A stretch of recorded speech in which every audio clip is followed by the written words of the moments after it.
तर ह्या निवडणुकांमध्ये पैशांची मोठ्या प्रमाणात देवाणघेवाण होते असा आरोप होतोय. त्यानंतर नगरसेवक पळवल्याचा सुद्धा एक आरोप होतोय. काय सत्यता आहे? खरंच नगरसेवक पळवले गेलेत? भेटत नाहीत नगरसेवक? काय आहे? काय सत्यता आहे त्याच्यामध्ये? एकीकडे महाराष्ट्रामध्ये मान्सूनचं आगमन झालेलं नाही, त्याच्यामुळं वातावरण हे तापलेलं दिसतंय. तर दुसरीकडं राजकीय वातावरण हे विधान परिषद निवडणुकांमुळं तापल्याचं चित्र या ठिकाणी पाहायला मिळते. आपल्यासोबत विधान परिषदेचे उमेदवार नागेश पाटील, खासदार नागेश पाटील आष्टीकर यांचे चिरंजीव कृष्णा आष्टीकर हे आहेत. काय सांगणार? आपण उमेदवार आहेत, ऐन टायमावर तुम्हाला महाविकास आघाडीने उमेदवारी दिली. कसं पाहता या सगळ्या गोष्टीकडे? आपण अपक्ष म्हणून फॉर्म भरला होता. ऐन वक्ती मला अशी काही उमेदवारी मिळाली अशातला भाग नाहीये. कदाचित नांदेड जिल्ह्यातला मी सर्वप्रथम उमेदवार होतो ज्याने फॉर्म खरेदी केला.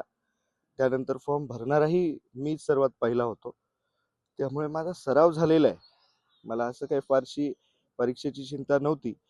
आणि राहिली गोष्ट ऐन मोमेंटवर परिषदेची उमेदवारी जी आघाडीची आहे, तर मुळामध्ये नांदेड आणि नाशिकचे हे आघाडीचे उमेदवार ठरलेलेच नव्हते. त्यासाठीचा हा पक्षाचा फॉर्म मी आधीपासून भरलेला. हा नक्की पक्षाकडून नाही भरला, कारण जी काही गणितं माझी लागणार होती त्यासाठी कुठेतरी मी पक्षाच्या चौकटीत बांधून राहून मला ती मतदानं मिळणार नव्हती. त्यासाठी हा अपक्षाचा खटाटोप, आणि ते आमच्या सर्व पक्षश्रेष्ठींनी समजून घेतला आणि त्यामुळे मला पुरस्कृत या ठिकाणी आघाडीचा उमेदवार या ठिकाणी जाहीर केलं. आपण ज्या दिवशी फॉर्म भरण्यासाठी आलो, शेवटचा दिवस होता आणि त्या दिवशी आपण एक सांगितलं की मी ज्या पद्धतीने फॉर्म भरतोय, सोबत प्रवीण पाटील जे आहेत ते सुद्धा फॉर्म भरलेत.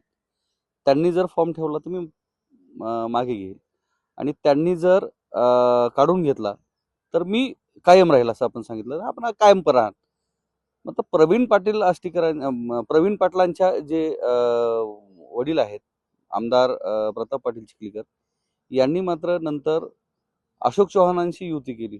जे कट्टर राजकीय वैरी समजले जातात, त्यांनी एकत्रित व्यासपीठावर येऊन राजकीय गेम केल्याचं आपल्याला वाटत नाही का? ताई, नाही, गेम हा 22 तारखेला कदाचित लक्षात येईल. मी तरी आज अपक्ष उमेदवार आहे. ज्या काही प्रवीण पाटलाची माझी जे काही कमिटमेंट झालेली किंवा ते काही जे काही झालं ते झालं. आज मी ह्या ठिकाणी रिंगणामध्ये उभा आहे. मी अपक्ष आहे. तुमच्या माध्यमातून उलट मी सगळ्यांना विनंती करणार आहे, मी कुठल्याच पक्षाच्या चौकटीमध्ये आज नाहीये. मी ह्या ठिकाणी अपक्ष उमेदवारी अर्जच यासाठी भरलेला का ही माझी उमेदवारी ही मक्तेदारी विरुद्ध हे कुठेतरी संधी आहे मतदारांना. तर कुठेतरी हे बिनविरोध होऊन कोणीतरी आपल्या माथी मारण्यापेक्षा मी ह्या ठिकाणी एक चांगला पर्याय आहे आणि तरुण आहे. कदाचित मला जे काही मतदान होणार आहेत त्या सगळ्यांपेक्षा मी लहान आहे, फार वयाने लहान आहे, आणि माझं मनगड जरा सोपं आहे धरायला. कसं आहे, पूर्वीचे जे जे कोणी आमदार होते त्यांचं मनगट धरायला किंवा त्यांच्यापर्यंत पोहोचायला हे जरा कठीण जायचं. पण मी स्थानिकचा आहे, नेहमी लोकांमध्ये राहणारा माणूस आहे, आणि वयाने सुद्धा खूप लहान आहे सगळ्यांपेक्षा. त्यामुळे मी विनंती करणार आहे या माध्यमातून का ते कुठल्याही पक्षाचे असो, काँग्रेसचे, शिवसेनेचे, शरद पवार साहेबांच्या राष्ट्रवादीचे, हे सगळे लोक माझ्यासोबत आहेतच. पण या उलट इतरही जे कोणी पक्ष असतील मी त्यांनाही त्यांच्याही मतदारांना विनंती करणार आहे का मी आपल्याला ह्या ठिकाणी अपक्ष म्हणून ह्या ठिकाणी उमेदवारी अर्ज भरलेला आहे. आपल्याला मी विनंती करणार आहे का आपणही संधी म्हणून मला ही एक संधी द्यावी, अशी मी सगळ्यांना विनंती करतो. आपण बोलताना म्हणतोय की आमची कमिटमेंट ठरलेली होती.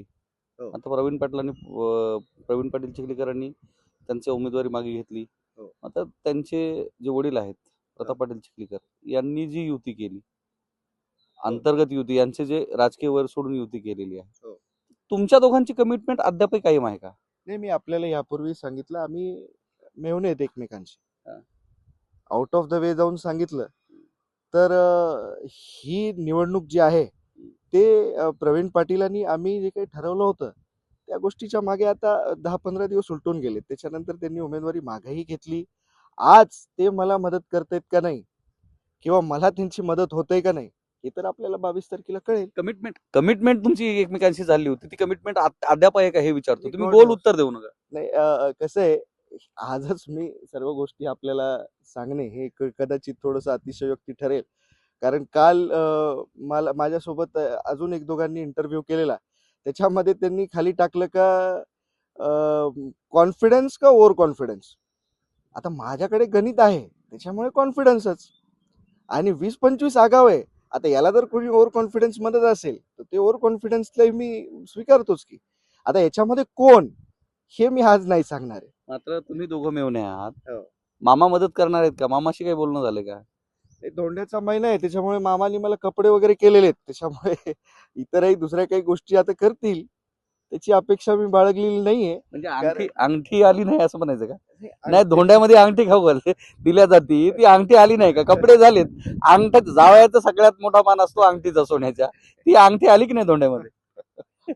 नाही, अगदीच तसं काही म्हणता येणार नाहीये, पण मामानी कपडे केलेत मला, त्याच्यामुळे मला काही असं फारशी अपेक्षा नाहीये. पण ठीक आहे, बघूया काय ठरवेल. कसं आहे, प्रत्येक गोष्टी ह्या कमीत कमी या निवडणुकीच्या तरी पत्ते उघडून हे डाव जिंकला जात नाही. त्याच्यामुळे लेट्स वेट अँड वॉच काय होते बघूया. तर हे सगळं होत असताना तुमची उमेदवारी ज्यावेळेस ठरली, तुम्हाला पुरस्कृत उमेदवार म्हणून हे केलं.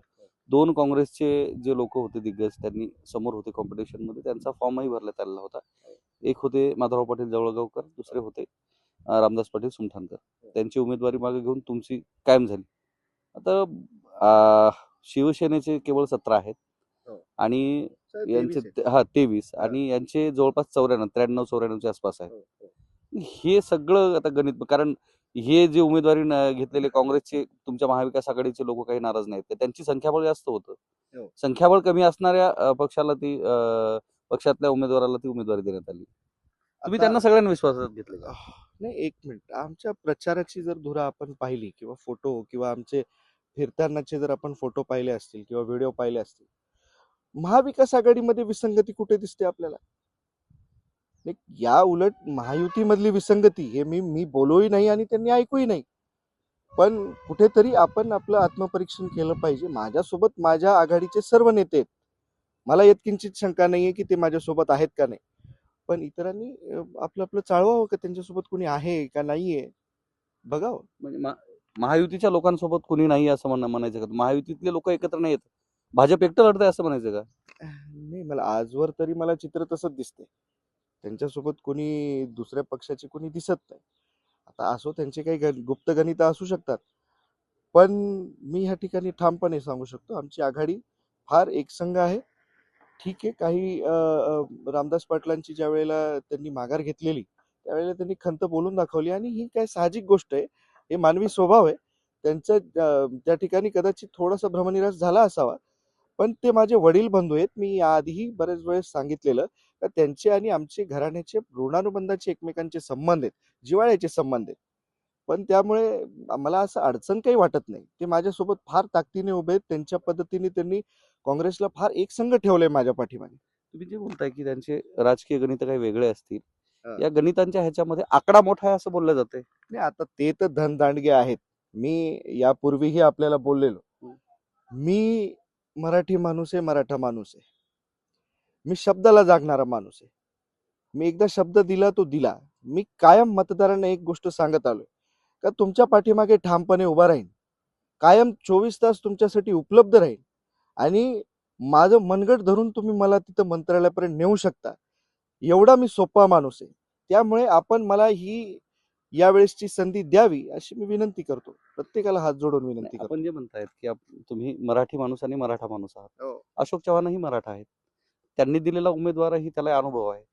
हो, हो. अमर राजूरकर हे उमेदवार मग दिले. 2 वेळेस त्यांना संधी दिली ना, 2 वेळेस जिल्ह्यांनी त्यांना संधी दिलेलीच आहे की. नेहमी नेहमी त्यांनाच संधी देण्यासाठी त्यांची काही ही परिषद ही काही मक्तेदारी नाहीये.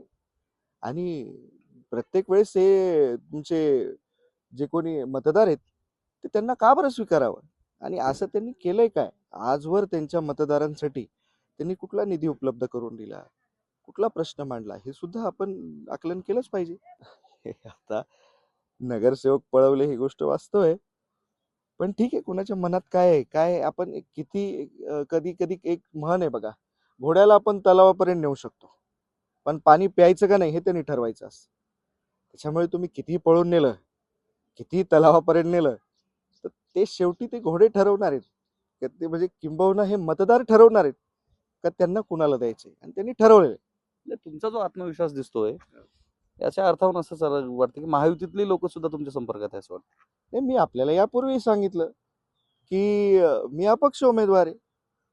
त्यामुळे महायुती म्हणजे तुम्ही आता दोन्ही पुरस्कृत आहात. शिवसेना, आता आता दोन्ही आता राष्ट्रवादी, मी काय म्हणलं, काँग्रेस तुम्ही आणि अपक्ष भाजप. नाहीत, तुम्ही पुरस्कृत आहात आता. हे पुरस्कृत जरी असलो तरीही मी ह्या ठिकाणी अपक्षच आहे. त्यामुळे मला मतदान करायला प्रत्येक पक्षाला संधी आहे. त्यामुळे संधी दवडू नका. मी फार हक्काचा माणूस आहे आणि फार डाऊन टू अर्थ माणूस आहे. त्यामुळे आपण एकदा मला चान्स देऊन बघा अशी मी विनंती करणार आहे मतदारांना. नक्कीच. तर हे आपल्यासोबत होते महाविकास आघाडीचे पुरस्कृत उमेदवार कृष्णा पाटील आष्टीकर, ज्यांनी अ, विधान परिषद निवडणुकीसंदर्भात जे काही घोडेबाजार चाललेला आहे, आणखी जी राजकीय परिस्थिती आहे त्याच्यावर भाष्य केले. कॅमेरामन सुधाकरसह मी धनंजय सोळंके, टाइम्स नाऊ मराठी, नांदेड.